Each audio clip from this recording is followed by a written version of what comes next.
আসসালামু আলাইকুম। শুরুতে জানিয়ে দিচ্ছি হাতে থাকা সর্বশেষ আপডেটগুলি।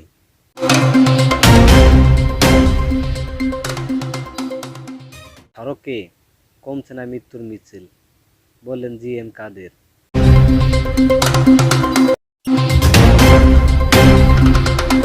আরো ভয়ঙ্কর উঠেছে বললেন মির্জা ফখরুল। এতক্ষণ শুনছেন সংবাদ শিরোনাম, এখন বিস্তারিত।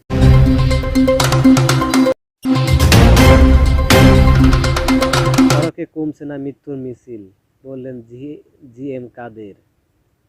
ঢাকা সড়কে কমছে না মৃত্যুর মিছিল। গত ৮ থেকে ১৪ এপ্রিল ৭ দিনে ১১৭টি সড়ক দুর্ঘটনা, ২২২ জন মারা গেছে। এতে আহত হয়েছে অন্তত ১৯৫ জন। আজ ফরিদপুর, কানাইপুর, ময়মনসিংহে পৃথক দুইটি সড়ক দুর্ঘটনায় একই পরিবারের ৪ জন, মোট ১৫ জন প্রাণহানি ঘটেছে। এতে গভীর শোক ও দুঃখ প্রকাশ করেছে বিরোধী দলের নেতা, জাতীয় পার্টি জাপা চেয়ারম্যান জিএম কাদের। মঙ্গলবার ১৬ এপ্রিল গণমাধ্যমে পাঠানো এক শোকবার্তায় নিহতদের বিদ্রোহী আন্তর্ত ও শান্তি ও আহ্বায়ক দ্রুত সুস্থতা কামনা করেছেন তিনি। পাশাপাশি তিনি শোকপ্রাপ্ত পরিবারের প্রতি সমবেদনা জানিয়েছেন। শোক বার্তায় জাপা চেয়ারম্যান বলেছেন, প্রতিদিন সড়কে কমছে না মৃত্যুর মিছিল। সড়কে প্রতিদিন অপরূপ মৃত্যু যেন স্বাভাবিক ঘটনা। প্রতিদিন এমন ঘটনা সংবাদ মেনে নেওয়া যায় না। তিনি আরও বলেন, অন্তত করে দুর্ঘটনার কারণে প্রকাশ করতে হবে এবং দায়িত্বদের বিরুদ্ধে আইন নামানুক ব্যবস্থা নিতে হবে। সড়ক ব্যবস্থাপনাও জানান তিনি। শোকাহতদের বিরোধী দলের নেতা বলেন, নিহতদের পরিবারের যৌথ ক্ষতিপূরণ দিতে হবে। এই প্রসঙ্গে আহতদের প্রয়োজনীয় চিকিৎসা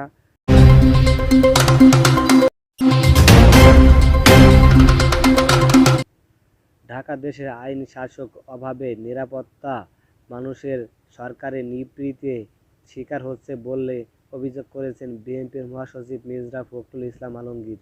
দুঃশাসন চালাতে সরকার আরও বেশি ভয়ঙ্কর হয়ে উঠছে বলে জানিয়েছেন মির্জা ফখরুল। ঢাকা হাজারীবাগ থানা বিএনপি অগ্র সংগঠিত ১৫ জন এবং বয়সাইল থানার এক মামলায় ৬ জন নেতাকর্মীকে জামিনে মঞ্জুর করে কারাগারে পাঠানোর ঘটনা গভীর তীব্র নিন্দা জানিয়েছেন Mirza Fakhrul.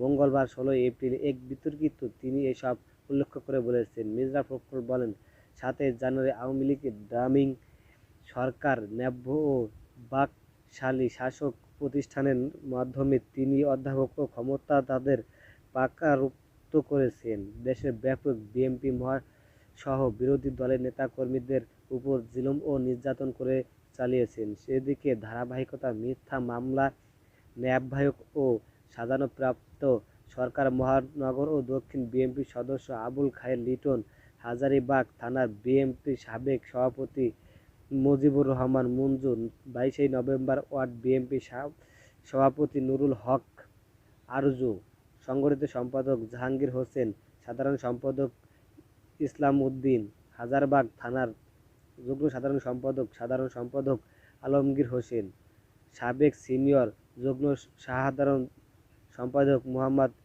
Yusuf Khan, Mohammad Masud, ১৪ November ward BNP সংগঠিত সম্পাদক নাজমুল হোসেন, মহিলা দলের নেতা ফারমিদা এবং বংশশাইক থানার অপর একটি মিথ্যা মামলায় সাজানো